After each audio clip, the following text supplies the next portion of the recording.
hataki tena vya zamu. Kasema nanipenda, mchezo umeupenda, hataki tena vya zamu. Mambo?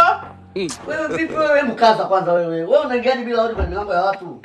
Lakini tunawasiliana, umeniambia nije ni namba hiki hapa 45. Sasa ndio unaingia bila hodi, alafu unawasiliana nani wewe?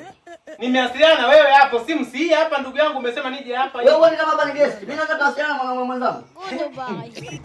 Watu wanachanganyikiwa. Wewe hapo tunachati, umeniambia njoo guest hapa sijui Mkulanga, ndio nimekuja umenitajia na chumba hapo na 45. Kwa mimi ni mweu ninafika hapa. Nionyeshe message. Hii hapa si hapa message hapa, umesema njoo chumba na 45. Sasa usiani nani Mariamu huyu mpenzi wangu mimi. Mimi ni dada, sasa mimi ni dada yangu huyu. Mimi ndo kaka kabisa ndo ameniagiza sasa. Sasa wewe ni mwita ndio yako unakujaje guest? Sasa si mimi si mkaka yake. Kwa hiyo tunashirikiana kwenye vitu vingi.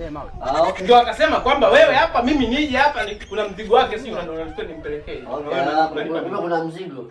Kaka kwanza hapa. Ni kweli mzigo upo. Kaa hapa.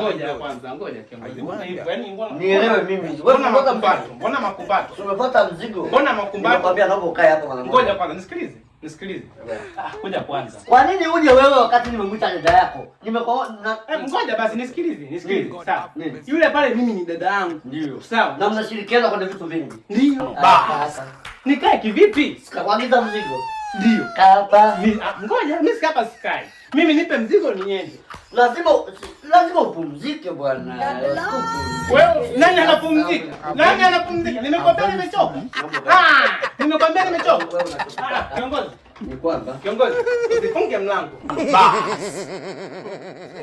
Oh my God.